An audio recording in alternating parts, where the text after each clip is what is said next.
What is up, guys? Rick Hackus here, and today we're talking about microtransactions within Destiny and whether or not Bungie has already gone too far with its microtransaction model. Now, before we begin, I wanted to clarify my position on this whole microtransactions thing. What do I think about microtransactions in Destiny as a base level?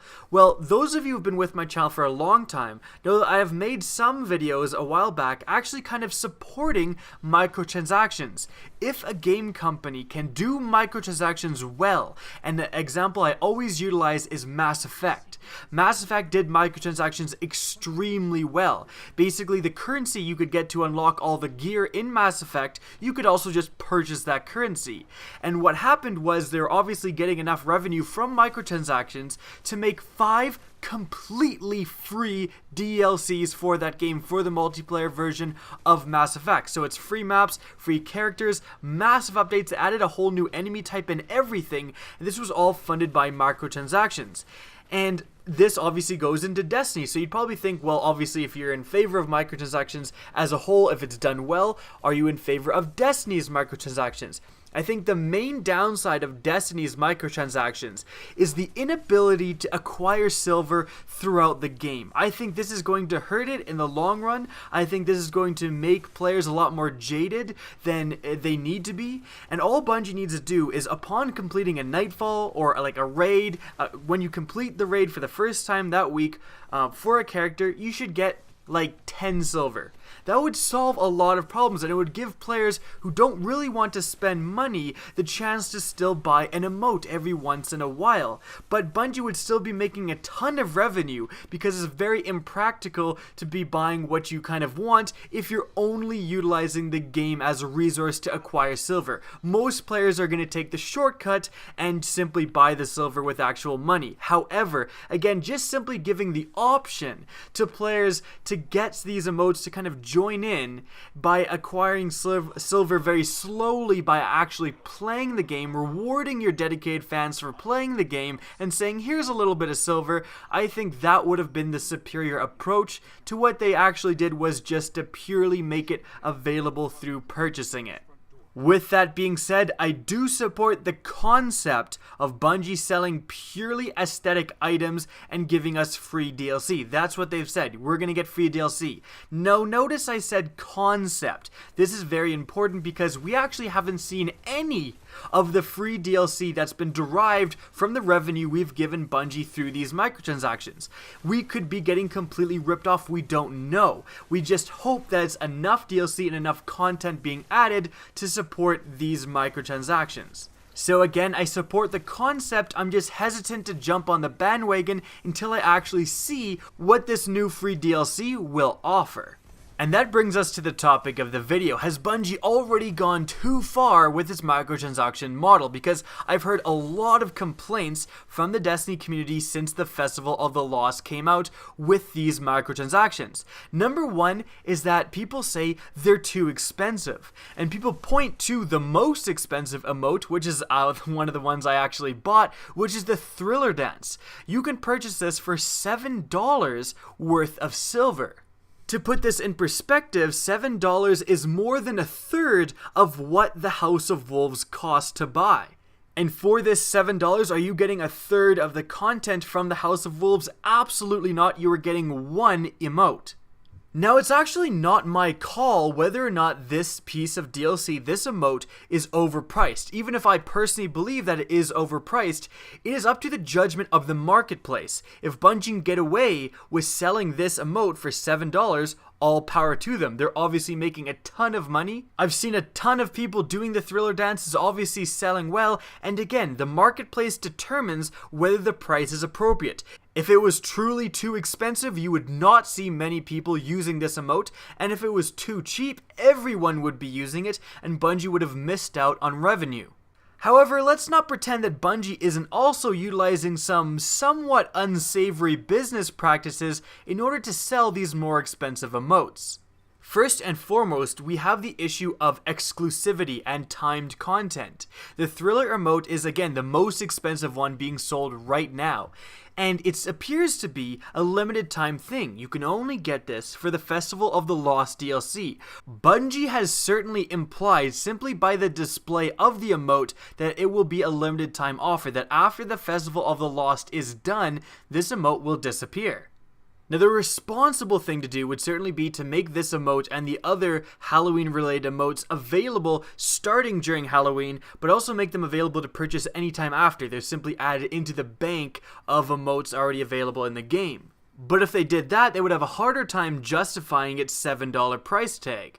Another very interesting concept is that why isn't the Boo emote worth $7? Why is it the Thriller emote? Why can one emote be worth more than another? Now, this is where we can get into some interesting and complicated consumer theories, but essentially, the average consumer judges the quality of an item based on its price. Now, if you see a thing of peanut butter that's worth $5 and a thing of peanut butter that's worth $2, you're going to assume the $2 one is of lesser quality. You're going to assume the $5 one has better ingredients, is manufactured in a cleaner facility, what have you. And again, you're going to assume that the thing that is more expensive is more valuable, is of a better quality. That's essentially what Bungie has done with these emotes. They purposely price a few of them more expensive than the rest, so the consumer feels that these emotes are the best emotes. We aren't really saying that these are the best emotes. The Thriller dance is maybe not even as good, not even as useful. You won't use in as many scenarios as the Boo emote. However, because they've priced it more expensive, the consumer, us, automatically views this as the most desirable and coolest looking emote. There's really no reason Bungie needed to do this. They could have priced all three of the Festival of the Lost emotes all at $3 and given people a fair choice. Now, moving on from emotes, we then come on to the Festival of the Lost masks. And this is a very interesting topic because a lot of the complaints about microtransactions recently have been coming out of this specific topic, just about the masks. And the reason being is because of the skull mask. And here's why. Now, in the Festival of the Lost, you can acquire these masks, and if you get the legendary versions of these masks, they don't disappear when the festival is over. Now, right off the bat, everyone is going to have the ability to get one free package, essentially, that's going to contain one legendary mask. You're also going to get one item, which is a stick of glue, essentially. You can use this on any blue mask, and the blue mask you can acquire just doing stuff around the game. You don't have to spend any money to acquire one of these blue masks. And you can take this glue and turn one of the blue masks into a legendary mask, and then you can keep that beyond the Festival of the Lost when it ends. The skull mask is a different story. You cannot acquire the skull mask in a blue version. You can only acquire this mask through one of the packages that are available for money or are given out as, again, a one-of for each different account. So some players who are insanely lucky got this skull mask from the initial package that everyone gets for free. The skull mask, apart from obviously it looks cool, it actually says like Halloween 2015. So clearly Bungie has again created an allure for this specific thing. Just by saying Halloween 2015, kind of like I was there, I got this exclusive item, they have created an artificial demand for this collector item.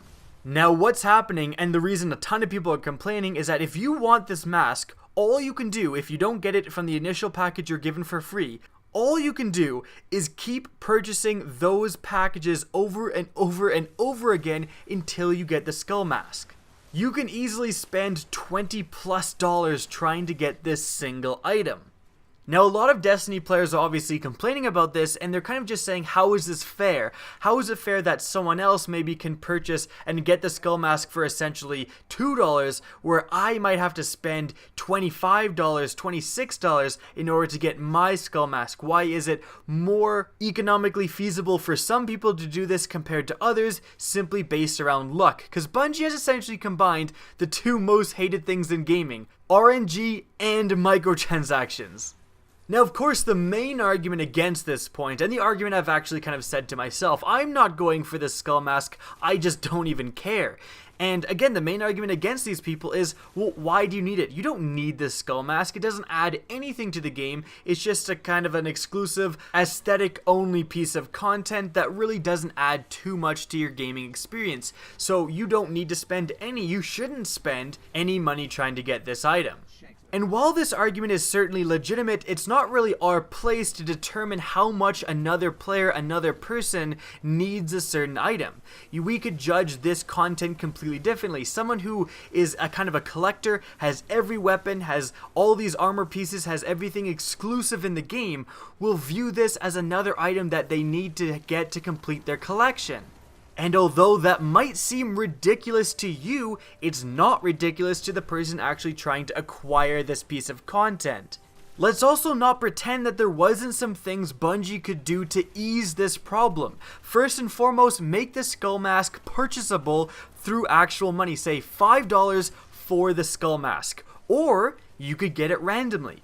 What that will do is it'll let players either get lucky and acquire it randomly and still be able to brag and say, I got this out of my free package, but it'll also give players an out. You won't have to spend a ridiculous amount of money to acquire this missing piece of content. You can simply buy it for $5. I think most players would agree that that's a reasonable approach that would solve both ends of the problem. So in the end, do I think Bungie has gone too far with its microtransaction model? Now the thing is, this is a legitimately difficult thing to answer. I am torn across both sides. On the one hand, I totally understand that this is microtransactions and it's purely aesthetic items. No one is making anyone, no one is forcing anyone to buy these items, and these items don't really add to your gaming experience that much. On the other hand, I certainly do recognize some, let's say, again, unsavory business practices going on with Bungie in order to try to sell as much of this merchandise as possible. But in the end, has Bungie gone too far with its microtransaction model? And I'm gonna have to say, no. Not yet. Again, it's purely aesthetic. These things are kind of douchey, making something randomly in the loot table of something that's basically only acquired through money. That's douchey. However, these things don't really add that much to your gaming experience. It's all in the eye of the beholder, and we, the marketplace, are determining the prices of these items because we keep buying them at the prices they are at. However, I encourage anyone watching this video to please keep an eye on Bungie, pressure Bungie into showing us the free DLC that they've promised, because $7 for an emote, more than a third of the price for their past DLC for a simple dance emote, is highway robbery, and we're all buying it. I bought it. So we want to see what this ridiculous amount of money we're throwing at Bungie is funding. We want to see the concept art. We want to see the plans. We want to see what you guys are coming up with for your free DLC that you've promised, because I believe that a key component within this whole microtransactions within Destiny debate that everyone keeps forgetting to mention is that a lot of people are making the purchases of these emotes with the expectation that they will get free DLC down the line, and they have high expectations for what this DLC is. I think it's unfair to us, the consumer, and we're again purchasing this content with these expectations to not at least reveal what exactly will be in these free DLCs that we're all waiting for. Now that's it for the video. I hope you guys enjoyed, and if you did, please remember to rate and share this video. It really helps me out. And if you want to see more Destiny content similar to this, don't be afraid to slap that subscribe button. Now, if you want to get in touch with me and keep up to date with the latest channel activity, the best way is to follow me on Twitter. That's linked in the description of this video, as is my Twitch channel, which you can follow as well. Again, I hope you enjoyed the video, and as always, have a good day.